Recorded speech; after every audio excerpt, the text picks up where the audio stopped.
Those things that you sure must already exist, but I hunted all over and couldn't find one, so I'll claim it as my invention. And it's just a really simple catch.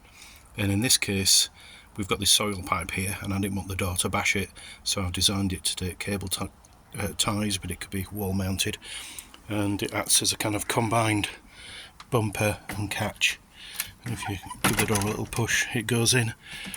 Try it again with a tiny bit more force.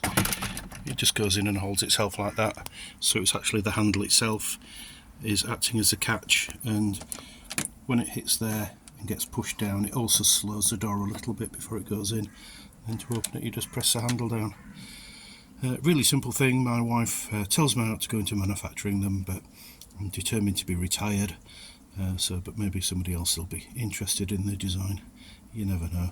Anyway, simple thing, be lovely on a wall, and I'm thinking about some of those 360 degree or 180 degree owl hinges, and it'd be perfect for stopping the door bashing a wall and hold it back on those.